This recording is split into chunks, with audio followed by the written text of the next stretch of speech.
Ladies and gentlemen, welcome back to Roll the Credits Podcast, the only podcast that has a monolith. Okay, I was gonna say you're gonna forget one immediately. I'm Frank. I'm Zach. And today we are doing the long-awaited 1968 Stanley Kubrick masterpiece that is 2001: A Space Odyssey. We've been talking about it for 3 years. We finally got around to doing it. Yeah, and I have a lot to say this time around.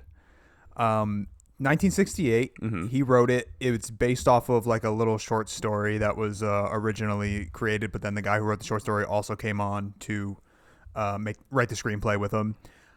There's 3 people that matter. Yeah. And even that. You have Keir Dullea, who plays Dr. Dave Bowman. You have Gary Lockwood, who plays Dr. Frank. That's Poole. And then you have Douglas Rain, who does the voice of Hal. Yeah. That's all that matters. You could throw in Dr. Haywood Floyd, but like he really doesn't matter as much. No. And I don't even like the IMDb synopsis. They're usually kind of vague. And obviously 2001 has it simultaneously has no plot and then like the densest plot ever. So I'm just going to read the IMDb page and we'll kind of go from there. But what it says is, after uncovering a mysterious artifact buried beneath the lunar surface, a spacecraft is sent to Jupiter to find its origins. That's it. Yep. And yes, that is true. For the most part. Yeah. I mean, yeah, again, very vague, and I think that I kind of like almost that they keep it pretty vague because it kind of doesn't really it doesn't like prime you for what you're really in for. And I think for this movie, if you're like sitting down and watching it for the first time, I like to go in as, not knowing what the hell is going to happen at all. Yeah, because I think like when this movie first came out too, there were people that were like, what the fuck did I just watch? Yeah. And like I don't think Stanley Kubrick came out and said it, but I think like somebody who did work on the film like came out and said where it's like, if you understood like everything about this movie, we did it wrong. Like we didn't do it justice. Yeah, he kind of famous. Well, like Kubrick in general was pretty famous for not really being in the public eye. Yeah. He would very rarely do interviews. There's really not many. And he would like spit at people on the street. No, he was a nice guy. Well, depending on who you ask. But he just didn't really do many interviews, and he kept his private life, and it was just he's kind of like this man of mystery for the most part. And 2001, he pretty much told nothing to anybody. Yeah. The only thing that he did say like one thing, and we'll kind of go. I'll talk about that more towards the end. But he, for the most part, left everything very, very vague. And listen, this movie has been dissected and done a million times. We're not reinventing the wheel here. No, and I'm also thinking like there's really no. I don't know if we're necessarily even going to add anything to the conversation. And I don't even think that going through this movie like scene by scene or frame by frame or talking about like all the specifics of everything is even necessary, because that's been done a billion times. Yeah. I kind of just want to talk about maybe my personal experience and your personal experience with the film. And just sort of what it means to you, the things that you take away from it. We'll obviously talk about the themes and whatnot, and of course, like some brilliant filmmaking. Yeah. But it's just this movie came out in 1968, and it kind of changed everything. It changed what people thought movies were, what movies thought, what they thought movies could be. It changed how movies were made. Going forward, everybody thought that Kubrick was the man who faked the moon landing because of this film. Yeah, because God, it looks so good. This is, and I've said this when I first watched it, and I stand by it, that this is probably the greatest looking film I've ever seen. It is honestly like the magnum opus of like sci-fi movies to me. Yeah. Like you can't watch a sci-fi film and not compare it to 2001 Space Odyssey. It is baffling, and I think this time watching it around, like, because I'm kind of like dissecting it for the podcast, I was more impressed than I ever have been with the fact that, like, and I did a little bit of research where it's like, again, this movie came out in 1968. Like, this is like 60 years ago. This is a time frame where it's like we were just getting like special effects. Yeah. And the fact of the matter is that like this film was like Kubrick used 205 special effects spots in this film, or shots, sorry. And then you look at almost 10 years later in 1977 when the first Star Wars movie came out, which I love Star Wars. I love the original trilogy. It does look a little dated, which used 350 special effects shots. So the fact that this film came out 10 years prior, looks better, used less is mind-blowing to me. Like it's absolutely insane at the fact of that. It just like is a testament to, you know, I've said it and many people say it, that Kubrick is arguably the greatest American director to pretty much ever do it. And this was like his third film, I think, right? No, like, no, God, no. I know Lolita was his first film. I mean, that's not even true. He had a lot of movies, man. Spartacus? Spartacus was, he had Spartacus, he had Lolita. He had so many movies under his belt. He was trying to get this film made for like 5 years, and just at that time, it was very rare for a director to get like real kind of free creative control.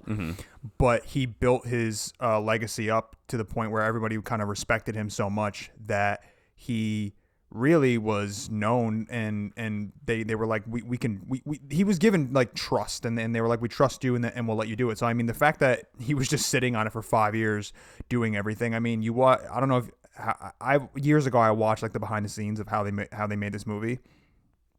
It is absolutely insane, the amount of work that went into creating like the space, that like just the environment and everything that they were on. I mean, there was like all of these glass panels that they all hand painted, and then they layered them on top of each other. And I mean, it's just so insane the amount of detail that went into this movie.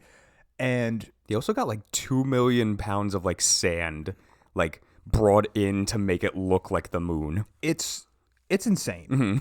It's insane. And movies like this just don't get made anymore, especially practically. I mean, everything was miniatures. Yes. And they look amazing, right? I mean, that shot when you first see the ship and it's like rotating and everything, and you're seeing the outside, and you have the music playing and everything. I mean, it's so it looks so good. You think like immediately like the beginning, the orchestra. Yeah. And like it literally like pinpoints with 2001 Space Odyssey. Yeah. The like anytime that like the black monolith is introduced, I love the fact that like, and I think it is the same exact like sound effects / like score that they used for like newer horror films. Like I immediately was like, this is in The Witch. Like that kind of like like sound effect where it's like somebody is just kind of like yelling on top of each other. Yeah. But like I love that because it adds like this, like you get so much from like the music in this film where it's like you get nothing, and it's like it feels like the vastness of space. Like there's nothing in space. Like it's just millions and millions of light years of like unknown. And then you get like the beginning stuff of like that iconic orchestral sound where it's like it just brings you to this point of like, oh my God, look at like what we've accomplished as human beings. Yeah. And then you get like that horror aspect to the black monolith that like really drives home that like it feels like it's either like a god or a demon. Like you just don't know. Yeah, I mean, I kind of would argue that this movie is like a horror film. Yeah. It's a horror movie within a sci-fi film. Yeah. It has horror elements, definitely. And, you know, when we're introduced to like the dawn of man, and Mm-hmm. we're like watching the apes, and we're watching them. We watch them. We are actually sitting there watching evolution happen. Yes. Not And- real apes, though. No. It's Somebody men, out there is going to think it. It's men in suits, but they look What? really damn good. Yeah. Watching evolution happen and seeing the ape pick up the bone, and he's using it as a tool first, and then he realized that he can use it as a weapon and gain power. And you have, again, it's been said a million times, I'm not adding anything new here, but I do believe that it is true, one of the greatest cuts in all of fucking cinema ever, where the bone is flying in the air and then it cuts to that like nuclear warhead or whatever it is, that ship of in space, and the bone is in the air, and like it's cut perfectly to, it's like kind of in the same angle as that ship. Yep. And it's like you're going from the most primal tool ever to potentially one of the most advanced and technologically destructive weapons ever to exist. Yeah. It's brilliant. Yes. I mean, even to like some of the stuff that he did, just like, and Kubrick's always been known, besides The Shining, which he did on purpose, but like he's always been known for like these small little touches of things, like these small little instances to like add the detail to everything. And like immediately I noticed too, like there was this whole debacle with like the pen floating. Yeah. That he had to figure out. Like, I think he ended up finally just doing it where it's like, I think it was just on strings. yeah, he just did it on strings and just kind of like rotated it around. Yeah. And I even love too, like the waitresses that like he shows you the grip shoes. Yeah. And like they're just walking like super weird. And it's like, it's literally because if their feet aren't planted on the ground, they'll also fly away. And it's like, that's just so great. Even like the zero gravity toilet, the entire thing of like instructions. Yeah, yeah. And it's like, if you pause that and read it, it's actual instructions on how to take a shit in space. Yeah. There's so much detail. And I mean, and it needs to be, right? Because you need to, it sells it more. Yes. And it makes it way more convincing.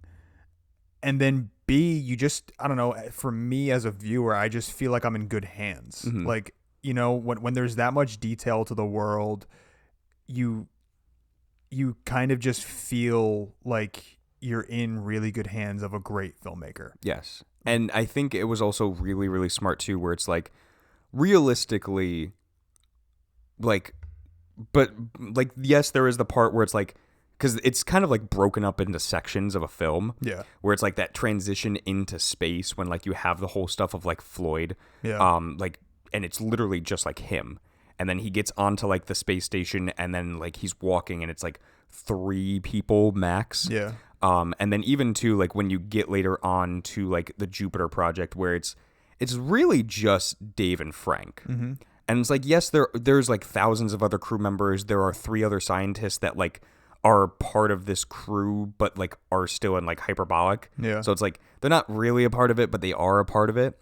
And it's just so well made, where it's like it's these small intimate crew that again makes you feel like you are this speck in the vast pool that is space. Yeah, and I mean, there's no other feeling like it that like really kind of is really brought home is when Frank gets killed. Yeah. And you love that scene too. It's one of my favorite scenes ever. But I mean, you just sit there and you watch like how different of a filmmaker he is and how different of an editor. He probably, I have to imagine that Kubrick was like in the editing room all day, every day with the editor. 100%. And the movie is building up to that point, and there's like this big, like it's this slow tension building moment. And then finally when Frank gets killed, instead of it being this like really grand, the music starts swelling and anything, it's just silence. Yes. And you just literally see the eye of Hal, and then that's it. Yeah. And you get it. You know. Well, I mean, they show Frank floating. Well, yes. And you're just like watching him through the window. And good on floating. Dave for trying to go and be like, I'm going to save him. When that little fucking... Yeah, it's like, he's gone. Like, you go in the pea pod, he's gone no matter what. Yeah. And then he finally realized, like, I got to let you go. I got to save myself. Yeah.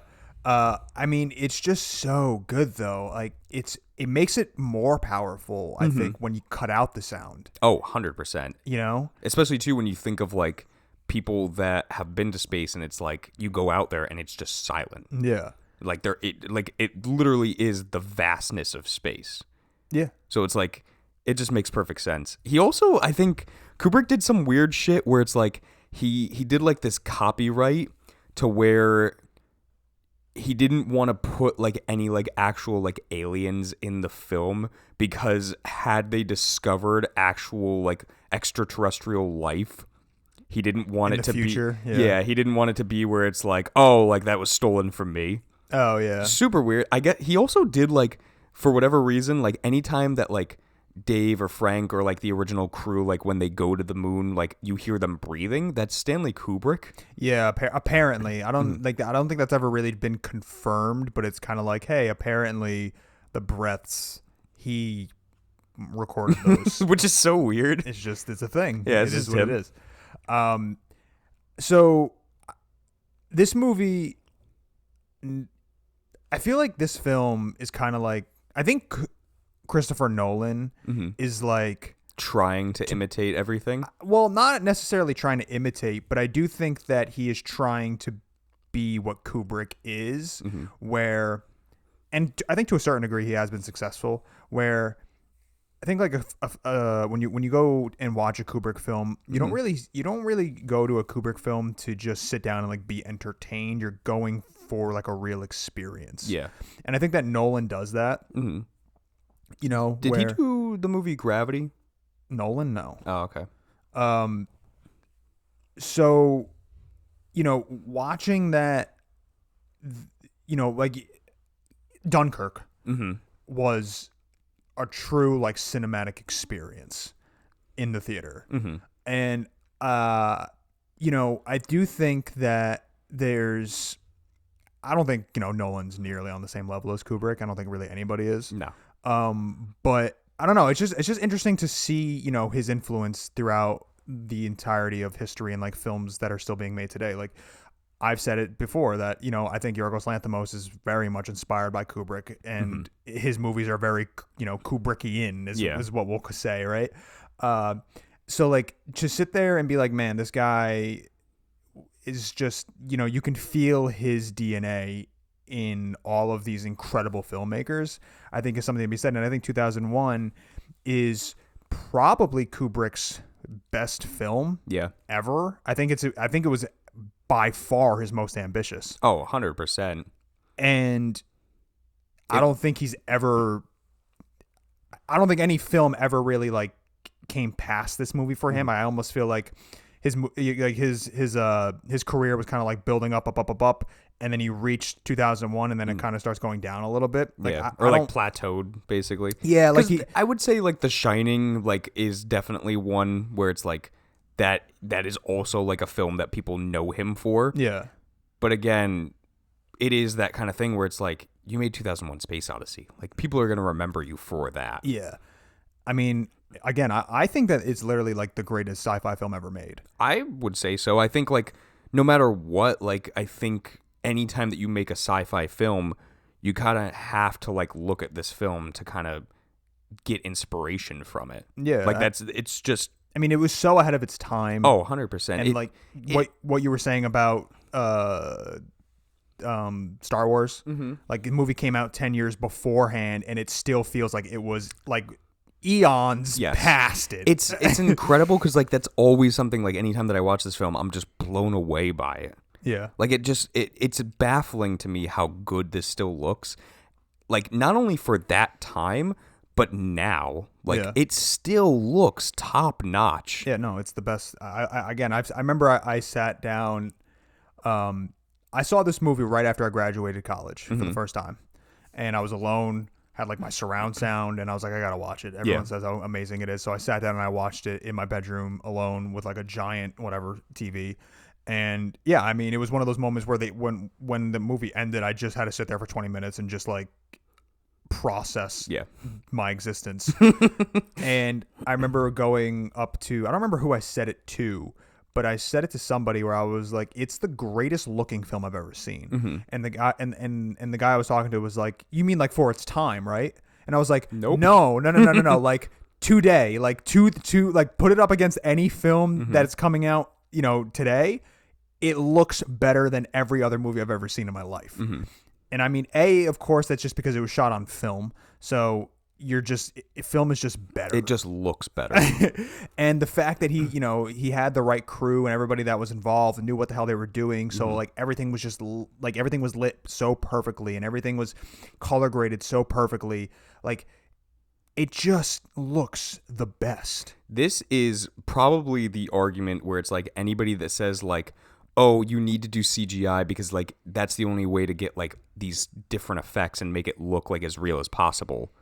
This is the film that I tell them, like, look at this because 99.9% of this film is practical effects. Yeah, except for the baby. Yes, exactly. The baby is like the one thing where it's like, okay, I get it. But even that, like that CGI looks good. It's pretty decent. It looks a lot better than other things. Like you look at something like League of Extraordinary Gentlemen and it's like, I love that movie, but like, my God, the CGI is horrible. Yeah. And like, so yeah, like for me, because that was your story, unless you want to add more to like how you. So for me, it was actually probably like I want to say a year or two before you and I met. Oh. I was working at Target, and there was this really cool opportunity where my friend Winston. You could go to space. Yeah, I'm going to space. I actually get to be a part of the Discovery One. No, so like Winston, like his dad is a like he owns his own toy company, and shout out to Big Win for that because like awesome opportunity. He was like, hey, I need like kind of like this crew of just some people to work like the booth for me at Comic-Con. Oh right, yeah. Yes. So like I was like, yeah, I'll do it. So he was like, I'm not gonna pay you, but you get to go to Comic-Con for free. And I was like, cool, sold, done. Spent too much money. I came this close to spending $1,000 on one comic book, but it would have probably been like triple that now. So I fucked up. But anyways, so like we show up in the morning. We're loading up everything onto the truck. We get to New York City, like for the spot for Comic-Con. We start unloading it, and I start to notice that like one, he's got like a full on like life size, like you can get inside of it suit that's Dave's. Oh, cool. With like the helmet and everything. He has like this full line of like all of them, not just Frank and Dave, but like the other three members that were supposed to be a part of it. Yeah. Like all of them in their suits, like the green, white, yellow, red. Yeah. And then like the pea pod, like full on, like can fit in your hand like a basketball sized. And at this point I was like, I know what 2001 Space Odyssey is, but I've never like sat down and watched it. So like spending almost this week, like basically like selling these toys, I'm like, I need to go home and watch this. Yeah. So like I went home and kind of similar to you, like I was just like, you know what, like I'm just gonna give myself to it. I'm gonna like shut the blinds. I'm gonna close the door. I'm just gonna watch it. Yeah. And like to just sit there and experience it. It's unlike anything else. It's incredible. It's extremely like meditative. And this was also the point in my life where it's like I wasn't as big of a movie guy. Oh, okay. So for me to like be like, this came out at the time like 50 years ago. Yeah. Is insane. I know. Yeah, and it's a very different theatrical type of experience. It's a very different movie experience than any other really movie experience ever. I mean, it's very meditative. It's hypnotic. You kind of get lost in it. You almost just feel like you're just like getting sucked in and like pulled into space. Oh yeah, 100%. Even to like that last segment of like Jupiter and Beyond the Infinite. Yeah, where it's just like it's literally just kind of like this crazy light show. Yeah. It's nuts. It is. Like I always get sucked into that point, like especially when it's like it just pans over and then the lights start shooting at you and then it kind of like opens up. Yeah. It's like, oh, it looks so cool. Yeah. I mean, and I remember I showed this movie to my girlfriend and I was really nervous about showing it to her because she's like, I don't know if you're going to be able to get through it. I was like, listen, there's like a 20-minute just ape scene and they're like not I mean, they're just they're just being apes. Yeah. Like the first 20 minutes and the last 30 minutes, no dialogue. Yeah. And I'm like, I don't know how you're going to feel about it. And, I think if I showed it to her in the beginning of our relationship, she wouldn't have been able to watch it. But of course, like I've kind of was slowly training her to like, to learn how to be like, hey, okay, I can watch a 2-hour long film. I can watch a 2.5-hour long movie. And movies that actually have like proper dialogue and really good character development and whatnot. So like she was like kind of ready for it. And we got through the ape scene and I looked at her and I was like, what are your thoughts so far? And she's like, no, I like this. I'm like, all right, well, I think you're gonna like the rest. And watching it with somebody who's never seen it before, and when when she started realizing that Hal is maybe not the friendly guy, she was like looking at me. She was like, wait a minute. She was like, wait, he's not. He's evil. Yeah, she's like, wait a minute, hold on. This guy's acting. This is not right. And I was like, yeah. It's just so fun to watch. Around the time when like he starts to talk about like human error, I'm like, yeah, maybe we don't trust the machines. But it's just really a great cinematic time, man, to sit there and watch it with somebody who's never seen it before and watch their reaction to it. It's one of the greatest, if not the greatest, like sci-fi film ever made. It is. I don't think it's ever going to be surpassed. I don't think that anybody should try to surpass it. Yeah. So help me God, if you try to remake this, I'll find you. There's sequels, and they're not that great. They're just not. It's what do you unfortunate. mean sequels? I've never. What? Yeah, there's sequels. I've never heard that like anybody tried to make a sequel to 2001. Yeah, yep. There's 2. 2002 Space Odyssey? No. There's 2. I don't remember. I think it's like 2010. I think it's like 2010 A Space Odyssey, and then I think there's another one because it's like a trilogy of books. Oh, okay. And somebody took the second book and then tried to and then remade it. It's not that great. And I don't know if there's a third film or if there's just a third book. I don't know if anybody actually made a third book, but there is a sequel to this film. I would assume that like once they saw that one, they were like, let's not make a third one. Yeah, I mean, it's just, you can't compare. Yeah. It's just a different tier. It's just a different level of filmmaking that Kubrick's on. Yeah, so, I mean, the ending of this movie is so perfect. It's perfect. It is perfect, but I mean it is so just like your brain is just going to explode when you realize Dave is like dying and getting like reborn and then to see a full life cycle and then rebirth from it. Yeah. And then to see it like part of the universe, where it's like, again, it's just solidifying the fact that like we all just basically recycle into this earth. It's fuck, man, like how it's just so perfect. But I mean, I remember the first time when Dave opens up the door to the bedroom. And it's just like, what? And then he's no longer there, but then he's there, but he's no longer there watching. He's just there living it. And then he gets older and older, and then the monolith shows up and he's like dying in bed and he like reaches for it. And then he gets reborn and the baby is like looking over Earth and it's like reflecting to Earth. I mean, it's just... It is one of the most like transcendental, like cosmic experiences ever. It's so funny too because it's like my fiance like has never seen this movie, and she kind of came. So she came home when I was on like the Dawn of Man scene. So the opening. Yeah, well, the beginning. Yeah. Well, like right when like he got the bone. Okay. And then she went to go like do something, and then came back right at that part of like Dave like inside of like that crazy mansion on Jupiter. Yeah. And is like, what is this movie about? You're like, I have no idea. And I was like, if you watched it from the beginning, you probably would still be asking me that. Yeah. It's a tough movie to digest. So let's talk about the monolith. It's great. what are your what is your theory on it? What is like? Do you have a theory on it? Do you really care all that much about it? I do. My theory is, how do I get this tattooed on my body without making it look like just a black rectangle? But like, I mean, it could be just like the monolith and then like Dave's hand, like that's reaching what I was for it. Like, that's kind of cool. Like, even if it's like the monolith and then like underneath is like a small amount of like dirt and like maybe the monkeys. Yeah, it's like the closest thing that doesn't make it look like a rectangle. Yeah. But yeah, like it's fun to me because it's like, it seems like the monolith, and this has kind of always been like a idea with like UFOs and extraterrestrials, that like they've come in times of like providing great advancement to us. Yeah. So it's like, it shows up in the beginning and you have like the apes touching it, and then all of a sudden they can now learn to use the tools.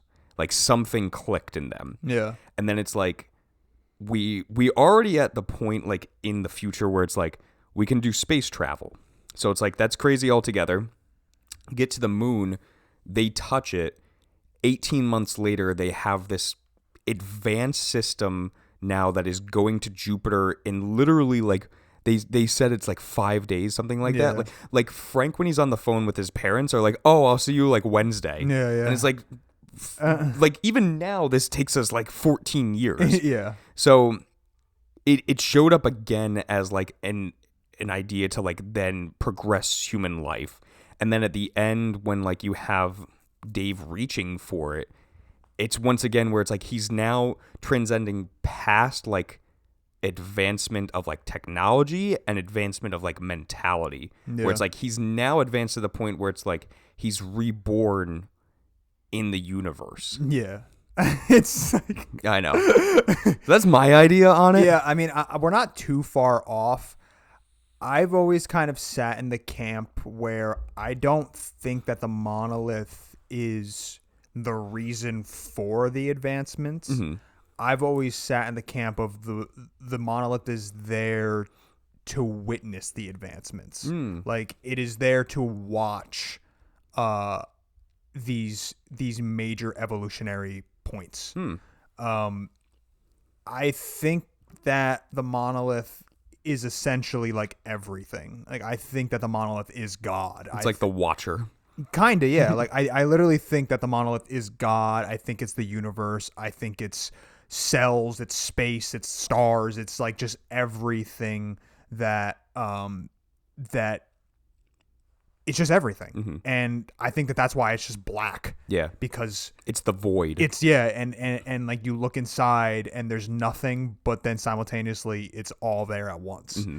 And that's what I think it's there. I've never been in the camp of like the monolith is the reason for the advancements. I've always just thought of it as like it's there to watch the advancements, and it's watching these major evolutionary points happening. But I think an argument could be made that it is there as like the catalyst to the advancements. Mm-hmm. I don't know, and you're never going to know. Nobody's ever going to tell us the correct answer. And Kubrick never came out and said it. Mm-hmm. The only reason why I think I like it, I like my idea a little bit more, is because the one thing that Kubrick did come out and say about the movie is that this movie is kind of about men look like the search for God. Mm-hmm. And I don't know, I think that the monolith is God, and he's there and he's just watching you. It's already got its built-in like own theme song of like scariness. It's horror. Yeah.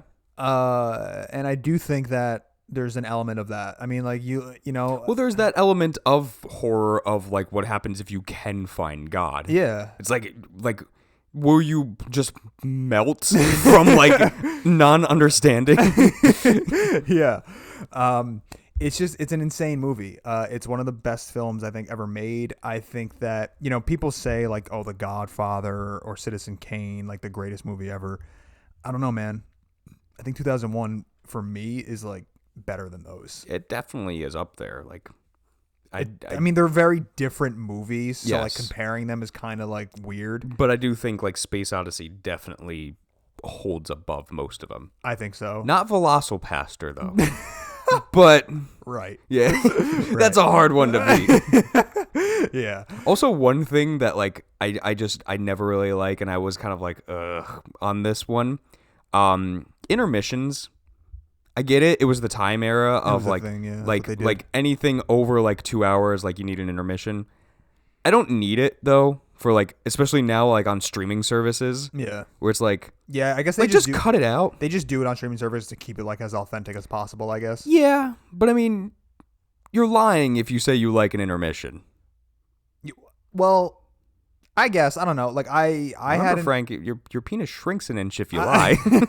I mean, I had an intermission with the Hateful Eight when I saw it in theaters because he did like the roadshow edition. Right, yeah. And that had an intermission, and that was kind of cool because it like gives you it leads up right to this really climactic point in the Hateful Eight, and then it just cuts, and then it goes intermission, and then you're left there for like 10 minutes to like get up and stretch or whatever, go to the bathroom, do whatever you want to do, but then you're just like sitting with it, and you're like, oh my god, where is it gonna go? What are we gonna do? Yeah. See, for me, it was not Peter Jackson. Was it Peter Jackson? The King Kong film with like Jack Black. Yeah, Peter Jackson's. Yeah. Yeah, that one gave me an intermission when I went to see it, and I was like, I looked over at my dad and I was like, what the fuck is this? You're like, Dad, I'm 12. I don't understand this. Yeah, I was like, Dad, what, like, do I pee now? Like, what happens? Yeah. And it's like, how long is the time frame do I have?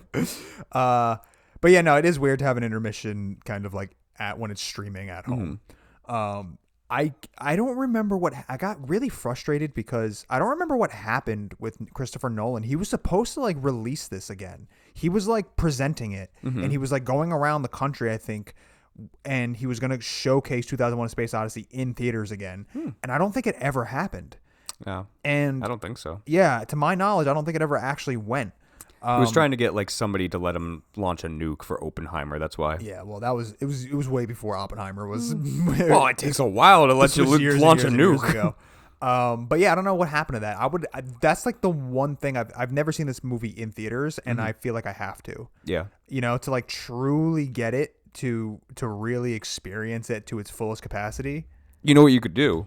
So like places like Story Screened and like AMC, you can rent out the theater. Yeah. And like you can That's like so much money though, I would imagine. I mean, if you get like 10 people maybe and like have them all put in for it. Yeah, maybe it's not terrible. And I think you can like, I don't know, you might have to like find the film for it though. Like a copy of the film. Because that's the thing is like I want to watch it on film. Yeah. I don't want to watch like a Blu-ray version of it. Exactly. So like, but that is like probably the easiest thing where it's like you can rent out like a movie theater for like a showing. Yeah. And then watch it. Yeah. Because there's no other way that you're going to be able to watch this in theaters. I mean, I just hope that it gets released at some point. Like, you know, gets re-released into theaters because they fucking release random movies just back into theaters.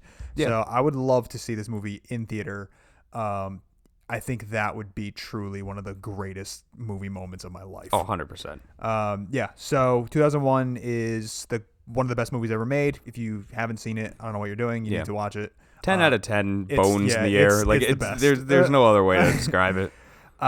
So my recommendation is I have been investing into myself lately. Mm-hmm.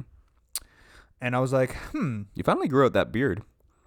My beard's been grown out. I bought a standing desk.